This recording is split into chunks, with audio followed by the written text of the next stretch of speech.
What's up YouTube? Matt with ASL Dumpsters back with another video. It's been a little bit since I've made one, and it's been because ASL's been busy. So that's been a really good thing here in Colorado. Coming into spring, what I'm experiencing is once the weather hits about 50 degrees consistently, that's when people start calling for rentals. Been doing some junk removal stuff too, a little bit here and there, but I've been fully rented out for a few weeks now, which has been great. In the title of this video, you guys saw I did put a tuner on the Chevy. I will go through that. I'll show you my install. I'm not going to go through how I installed it. I'll show you where and kind of how I wired it. And then update on the business side of things. I made an investment into the back-end software side of stuff that pertains to my website and how customers can schedule and pay for rentals. And yeah, it's a familiar system. Other YouTubers, shout out to American AF, was the first one that I learned it from. I did my research, and I've been sitting on their welcome email for months because the other investment I made into roll-offs, they haven't been completed yet. So I just talked with the manufacturer of my roll-offs, Protainer. They are waiting on a pump unit for the hydraulic pump system on the trailer, and we should be seeing that in a couple weeks. So I should be planning to head out there at the end of the month. Keep our fingers crossed for that. And yeah, so we got a couple updates. I'll try and fill this video full of some good content. And quick note on the channel, we are almost at 300 subscribers, which I never thought in a million years 300 people in the world would care what I have to say. So that's pretty cool. I really appreciate it, guys. Anybody who's commented, liked, subscribed, all that fun stuff, really appreciate it. Keep it going. I enjoy making the videos. It's helped out people, other entrepreneurs with questions about anything from Home Advisor, Angie's List, to the dumpster rental world. I've had people reach out to me locally here, not directly in my area, but here in Colorado, that said they've seen my videos and had some questions and stuff. So yeah, I really appreciate it, guys, and let's get into the video.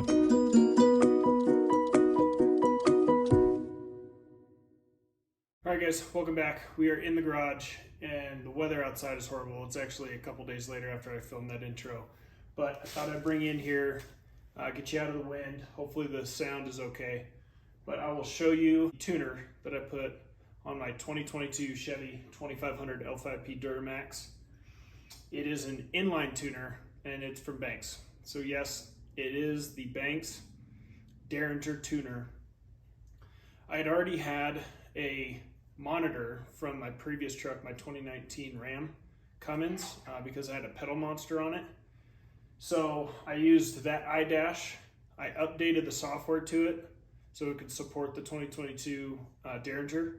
And then I actually bought the Derringer from a buddy of mine who had a 2020 GMC Duramax, and did a little bit of research online, went to Banks. They make it super easy. You load the update into an SD card, plug it into your iDash or your data monster, whichever one you have. Update the Derringer. Well, first I updated the iDash, then you update the Derringer. Once I did that, I've been running it now for a few weeks. In all different levels, in all different situations, towing, non-towing, hauling, levels, so level 1 is stock, 2, 3, 4, 5, and 6. I feel like I have some good information on it, and initial impressions, it does exactly what you want it to. On the iDash, you can change your level on the fly. So typically when I'm towing, I will, one of my dump trailers, I'm gonna have it at stock. I don't have a need to go any faster while towing. Plus I don't want that extra stress on the transmission. So I keep it at stock when I'm towing, and then when I'm not towing, around town I'll like level 4, just because, hitting stoplights and stop signs and stuff, it just feels like level 6, it's not necessary. But if I know I'm getting on the highway or I have a longer drive to do, I'll put it on level 6 and let it rip. And it's nice, especially in passing situations on the highway, coming off the line, getting around somebody that you just want to get around. That power is right there. And another bonus of it to me was the throttle response. So I decided I do not want the pedal monster on the Duramax for one big reason. The characteristics of the V8 diesel, like these and the Power Strokes, in terms of pedal feel, is just a lot more responsive than the Cummins. So, you know, the Cummins, a straight six, turbo diesel, has a lot of low end torque, but driving around town, it's a little more sluggish. It's like driving a tractor. With these, in my opinion, they're more behaved around town, and the stock pedal feel was just fine. So I do have the Derringer.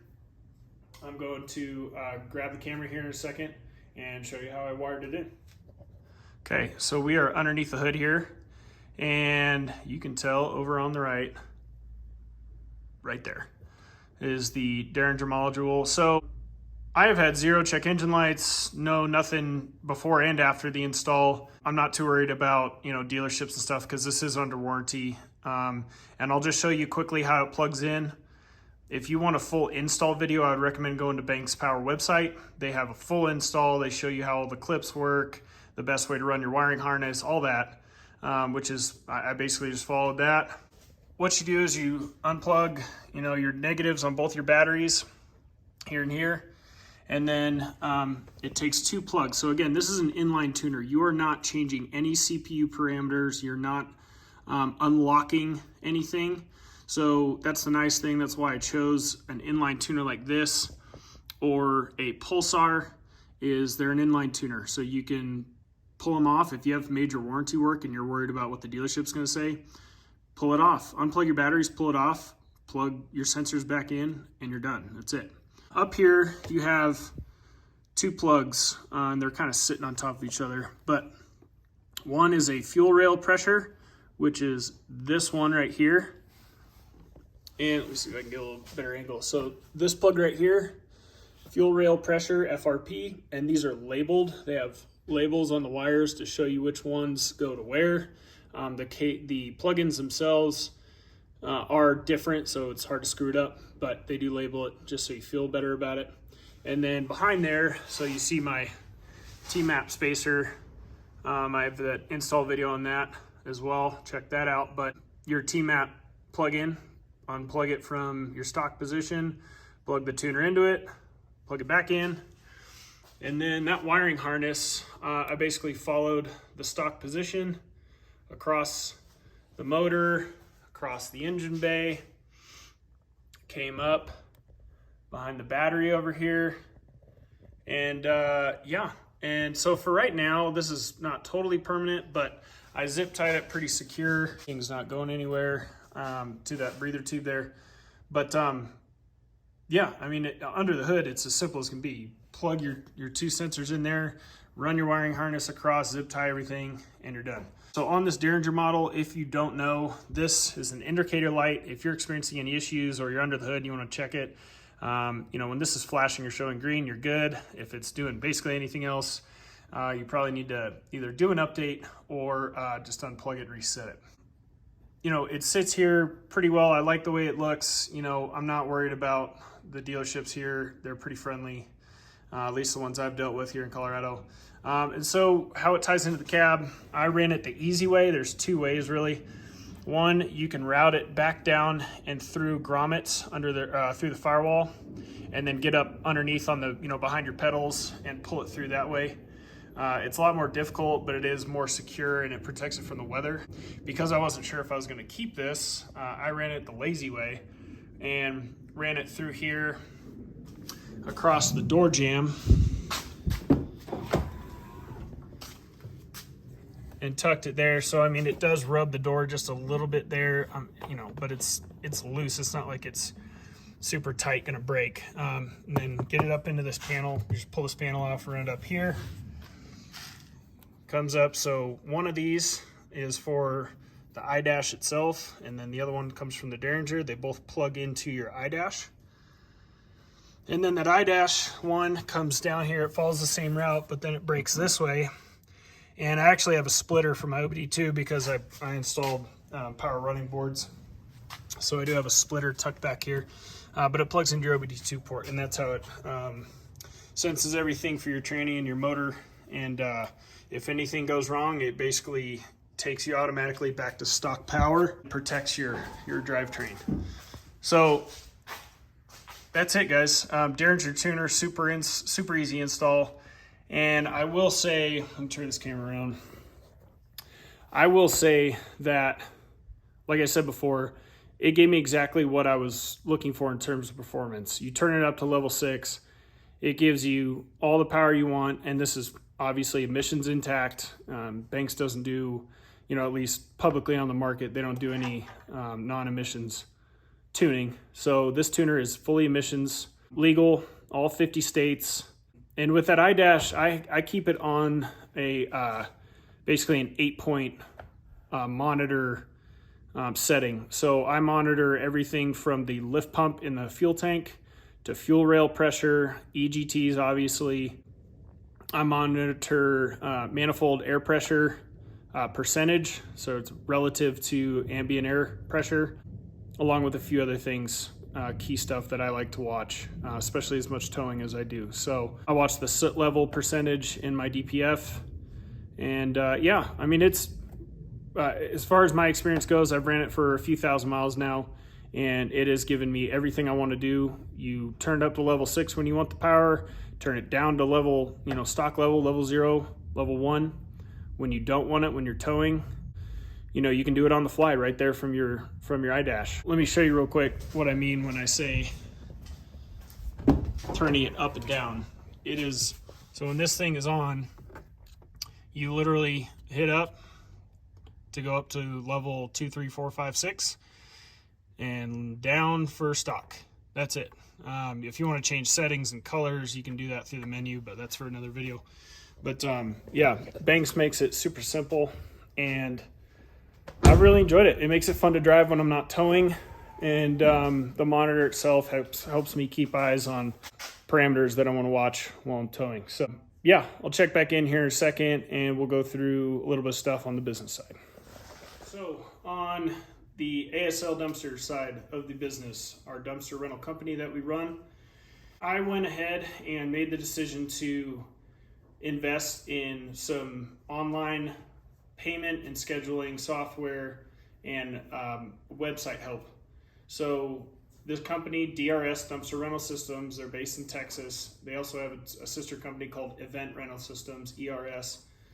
And what they provide is website building platform, along with online payment, rental agreement, signing, and scheduling. And it all syncs up together all on one website and makes it super convenient for not only as a business owner, so you can make money while you're sleeping, where people can go in, log on online, and rent from you without having to call and physically speak to you and set up a rental that way, which is still fine. Obviously, that's the way I've been doing it for a year now. But now that I am doubling my inventory next month, at the end of this month, going into next month, we get some roll-offs finally. So I'm going from 2 dump trailers to, I'll keep the 2 dump trailers and I'll have 2 roll-offs, 20 yards. And then I'm going to expand from there.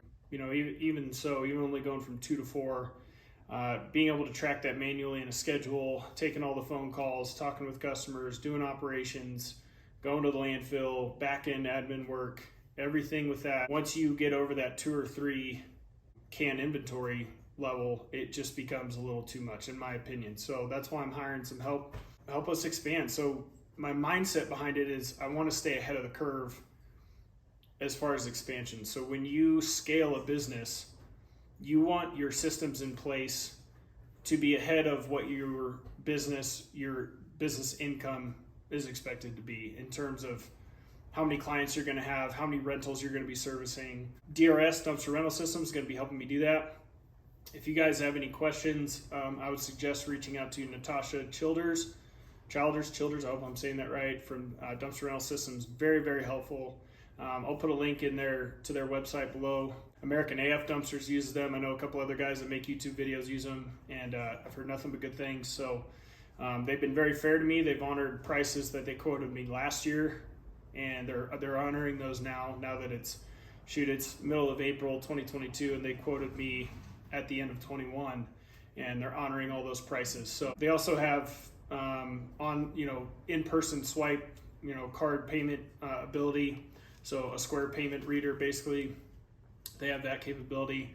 And they can also perform SEO, search engine optimization stuff for your website, so you can get your name to the top of the Google list and really pull in a lot of public customers. So yeah, that's the update on the business, guys. We're growing coming into spring. I'm super excited.